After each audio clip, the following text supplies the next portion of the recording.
का जो क्लास हम लोग देखने जा रहे हैं, आज की क्लास में हम लोग पढ़ेंगे समरूप छड़ के द्रव्यमान केंद्र या किसी समरूप छड़ का द्रव्यमान केंद्र। ये पढ़ने के लिए हम लोग हेल्प लेंगे इंटीग्रेशन का। तो इंटीग्रेशन पहले जो हम लोग पढ़े थे उसका भी थोड़ा हम लोग आज देखते हैं चर्चा करके। सबसे पहले देखिए इंटीग्रेशन का क्या रोल था।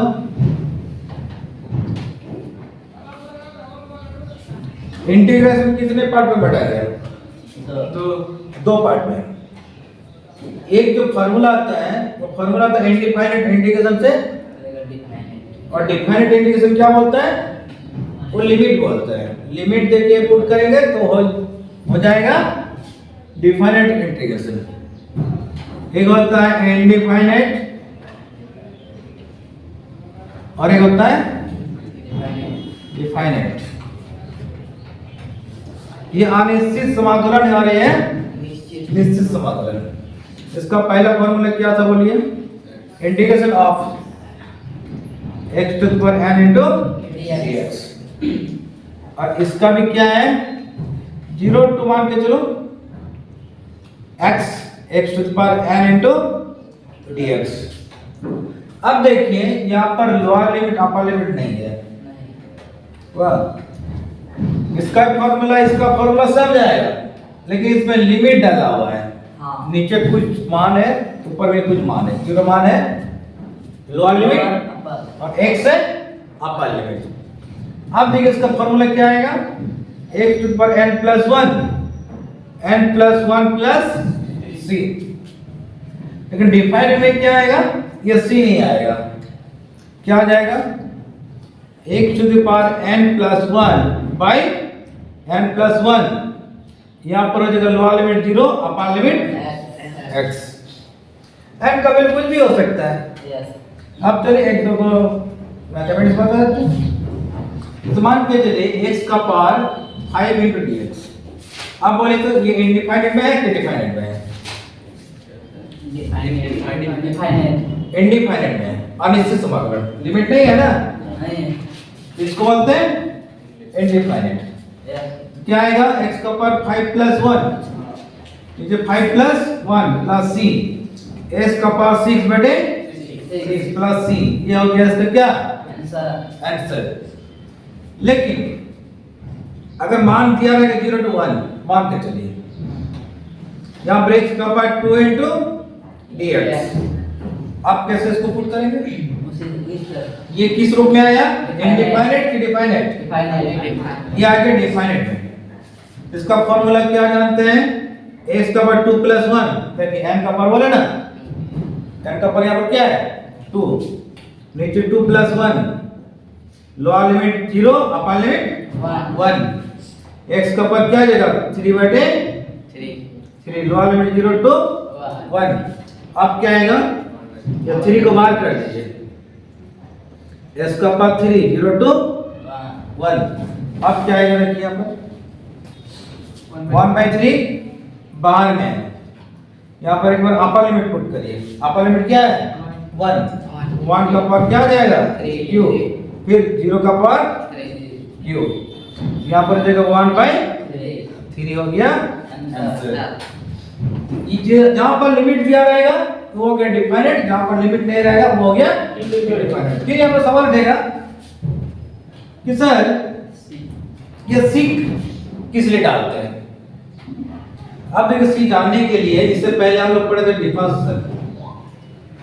डिफरेंशियल क्या पढ़े थे याद है? d by dx into x का पावर n। क्या फॉर्मूला आता है? nx का पावर n minus 1 है ना सर? तो मान के चलिए एक सवाल है y बराबर x का पावर 5 प्लस 3। वह कांस्टेंट टर्म का डिफरेंशियल क्या होता है?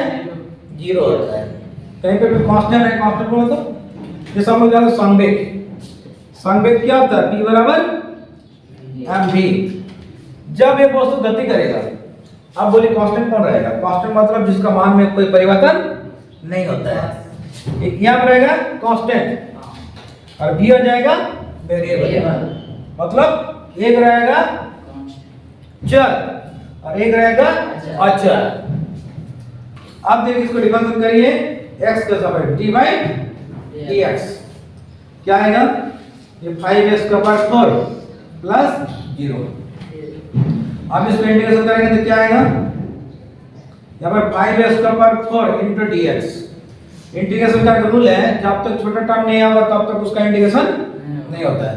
एक छोटा सा टर्म होना चाहिए उसी के सापेक्ष में, यहाँ पर x है तो x के सापेक्ष में छोटा सा टर्म होना चाहिए, इसको क्या बोलते हैं, अल्पांश, और उसी को बोलते हैं डिफरेंशिएशन। अब ये कांस्टेंट को बाहर करिए, अंदर में क्या है, x का पावर 4 into dx क्या आएगा फार्मूला, x का power 4 plus 1 plus c, 5x का पावर 5 बटे 5 plus c। अब ये 5 कैंसिल तो x का पावर 5 plus c। अब देखिए तो यहाँ पर जो है x का पावर 5 ये हो गया वेरिएबल में और 3 हो गया कांस्टेंट में। उसी प्रकार x का पावर 5 हो गया क्या वेरिएबल, c क्या हो गया कांस्टेंट। अगर इनडिफाइंड इंटीग्रेशन में c नहीं डालेंगे तो इसके बराबर संतुलन हम लोग नहीं कर सकते, ये डिफरेंशिएशन के आधार पर हम लोग नहीं जा सकते। इसलिए ये वाले टर्म को संतुलन में लाने के लिए हम लोग क्या लेते हैं, तो कांस्टेंट लेते हैं, बस यही रूल है, कुछ नहीं। अब देखिए आज की क्लास में हम लोग क्या पढ़ने जा रहे हैं, किसी समरूप छड़ का द्रव्यमान केंद्र है। तो देखिए समरूप क्या है, जैसे मान के चलिए मार्कर है, तो मार्कर को समरूप द्रव्यमान नहीं बोल सकते, क्यों, लेकिन यहाँ से यहाँ तक एक समान रूप से आयतन है, तो इधर क्या है, इधर आकार में छोटा है, इसको क्या हम समरूप बोल सकते हैं, नहीं बोल सकते हैं। लेकिन एक छड़ लेंगे, एक छड़ में क्या किए, हर एक जगह पर घनत्व एक जैसा है। अगर एक समान घनत्व है, मोटाई सम है, समझे बात, तो इस छड़ को हम लोग किस नाम से जानेंगे, समरूप छड़, समझे। तो इसका द्रव्यमान केंद्र कहां पर आएगा, द्रव्यमान केंद्र हम लोग पहले से देख चुके हैं, जहां पर वस्तु को संतुलन में रख सकते हैं। जैसे मान लीजिए मार्कर कहां पर रखेंगे, ये संतुलन में आ जाएगा, लगभग मिडिल में आ रहा है। उसी प्रकार पूरे की लंबाई अगर l हो, मान के चलिए छड़ की लंबाई l है, ये छोर को ले लेंगे a, ये छोर को ले लेंगे b। अब पूरे छड़ की द्रव्यमान हम लोग ले लेंगे b का, कैपिटल है, तो इसका द्रव्यमान केंद्र कहां पर होगा, द्रव्यमान केंद्र ऑब्वियसली कहां पर आएगा, मिडिल में। तो पूरे की लंबाई l है तो आधा लंबाई क्या आएगा, l/2। तो l/2 इसमें दिखाना है प्रूफ करके, इसका द्रव्यमान केंद्र कहां पर आएगा, l/2। अगर l/2 आ जाता है, इसका क्या आएगा रिजल्ट, l/2 द्रव्यमान केंद्र, तब मानेंगे ये बिल्कुल क्या है, सही है। तो चलिए इसको निकालने का तरीका है, हम लोग इंटीग्रेशन का सहारा लेंगे। इंटीग्रेशन में क्या देखें कि मान के चलिए x दूरी पर द्रव्यमान केंद्र आ रहा है, x दूरी, x का मान कुछ भी हो सकता है, हमने इसको मान के चले। तो इंटीग्रेशन का जब भी हम लोग लेंगे सहारा, तो इंटीग्रेशन में क्या होता है, जो लंबाई होती है वो लंबाई का छोटा सा पार्ट लेना पड़ता है। अगर वो आयतन में है तो आयतन का छोटा सा पार्ट लेना पड़ता है, अगर वो क्षेत्रफल में है तो वो क्षेत्रफल का छोटा सा पार्ट लेना पड़ता है। तो लंबाई से रिलेटेड है, तो इसको हम लोग छोटा सा लंबाई क्या लेंगे भाई, क्या लेंगे, यहां से एक लंबाई है x, तो छोटा सा लंबाई क्या आएगा, dx, छोटा सा लंबाई क्या लिखेंगे, dx। यहां पर जहां पर हम सेट होती है, जहां पर छाया डाला गया है, छाया इसी का भाग का लंबाई क्या लिए, dx। अब पूरे के द्रव्यमान है m, तो वो अल्पांश चलिए अवयव, एक छोटा सा भाग को क्या बोलते हैं, अवयव या अल्पांश, अवयव या अल्पांश, इंग्लिश में बोलते हैं स्मॉल एलिमेंट। अब छोटा सा द्रव्यमान क्या आएगा, dm, d मतलब डेल्टा। अब देखिए इसमें क्या है, माना ए भी एक समरूप छड़ है जिसकी लंबाई क्या है, l है। तथा कुल द्रव्यमान कैपिटल एम लिए, कैपिटल एम। छड़ का द्रव्यमान केंद्र हमने क्या लिए, सीएम, सेंटर ऑफ मास। मान के चलिए कहीं पर भी आएगा ना द्रव्यमान केंद्र, छड़ के अंदर ही आएगा। अब देखिए छड़ के एक छोर ए से एक दूरी पर dx मोटाई का एक अवयव पर विचार करते हैं। समरूप छड़ का पट्टी का लंबाई पर द्रव्यमान क्या आएगा, पूरे का द्रव्यमान है m और l से भागा दे देंगे तो पट्टी का लंबाई पर द्रव्यमान आएगा कि नहीं, बस m बटे l। अब क्या करेंगे, अवयव का द्रव्यमान क्या आएगा, तब डेल m, यहाँ पर डेल m डालिए, डेल m बराबर कैसे लिख सकते हैं, पट्टी का लंबाई का द्रव्यमान को गुना कर देंगे लंबाई से, वाह, तो आ जाएगा क्या, डेल m अवयव का द्रव्यमान, वाह। चलिए याद रखिए। अब देखिए क्या निकालना है, तो द्रव्यमान केंद्र हमको दिखाना है। द्रव्यमान केंद्र का फॉर्मूला क्या है, हमको द्रव्यमान केंद्र का फॉर्मूला क्या पढ़ते हैं, m1 r1 plus m2 r2 बटे m1 प्लस m2, वाह। ये था फॉर्मूला, किसका फॉर्मूला, सेंटर ऑफ मास। तो इसका भी हम लोग खेल लेंगे, m1 प्लस m2 क्या है, टोटल मास है। अब देखिए इंटीग्रेशन मेथड कैसे लिखेंगे, तो द्रव्यमान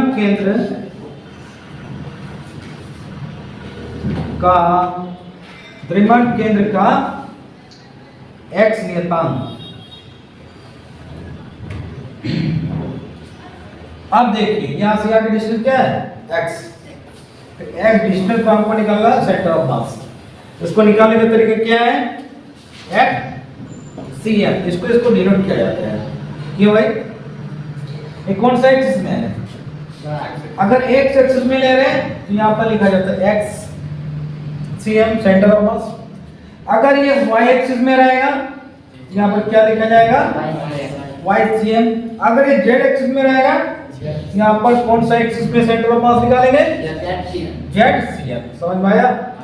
जब अपर लेवल में जाओगे ग्रेजुएशन लेवल में तब क्या आएगा, तीनों एक्सिस का सेंटर ऑफ मास निकालना पड़ेगा। तो यहाँ पर एक बार लेंगे x, एक बार लेंगे y, एक बार लेंगे z। अब तीनों को मिला के फिर भागा देंगे 3 से तो सेंटर ऑफ मास आ जाएगा। ये अपर लेवल में डिस्कस किया जाएगा। अब यहाँ पर देखिए क्या है, इंटीग्रेशन में क्या डालेंगे, integration of 0 to l। Lower limit क्या है, जहां से कहानी शुरू होता है उसको बोलते हैं लोअर लिमिट। कहां तक निकालना है, यहां से यहां तक डिस्टेंस क्या है, l। तो क्या लिए, अपर लिमिट l। फॉर्मूला भी क्या लेंगे, m इंटू r, मास से r क्या है, डिस्टेंस। द्रव्यमान क्या लेंगे बोले तो, द्रव्यमान लेंगे डेल m, और दूरी क्या है, l, x, यहाँ से दूरी x ना है, आया। और टोटल द्रव्यमान क्या है, m1 प्लस m2 क्या है, टोटल द्रव्यमान, पूरे टोटल द्रव्यमान क्या लिए, कैपिटल है, m नहीं कैपिटल है, वाह। यहाँ तक क्लियर। अब देखिए इसको कैसे डील किया जाता है, यहाँ तक आ रहा है। डेल m का वैल्यू क्या है, ml बटे dx, पुट करिए m बटे l into dx into x, वाह। आप क्या करेंगे, नीचे क्या है, कैपिटल M है तो कैपिटल M लिखिए। आप क्या होगा, इसको भागा दीजिए, M और M खत्म, ये L कांस्टेंट बाहर कर दीजिए, 0 टू L। अंदर में क्या बचा, x इंटू dx, x का पावर कुछ नहीं क्या है, 1 है। फिर इसको इंटीग्रेशन करिए, बस आ जाएगा। कैसे करेंगे इंटीग्रेशन, 1/L। ये फॉर्मूला में डालेंगे तो क्या आएगा, x का पावर 2 बटे 2, 0 टू L। 2 को बाहर करिए, कांस्टेंट टर्म 1/2L। अंदर में क्या रहा, x का स्क्वायर 0 टू l, तो क्या आएगा 1/2l। यहाँ पर क्या आ जाएगा l स्क्वायर माइनस 0 का स्क्वायर, तो ऊपर में क्या आ जाएगा l स्क्वायर बटे 2l, एक l कैंसिल, तो क्या बचेगा रिटर्न केंद्र l/2, तो सेंटर ऑफ मास क्या आया l/2, समझ में आया प्रूफ। हाँ पहले क्या दिखाया गया था कि पूरे की लंबाई अगर l है तो इसका द्रव्यमान केंद्र कहां पर आएगा, अगर ये समरूप छड़ रहेगा तो बीचों बीच आएगा, तो पूरे की दूरी है l, तो हाफ दूरी क्या आ जाएगा l/2, मान लीजिए यहाँ पर हाफ है हुआ, तो मेरा इंडिकेशन मेथड में क्या आया l/2 आया, तो इससे क्या पता चला ये मैथमेटिक्स बिल्कुल सही है। बस चलिए बता रहे हैं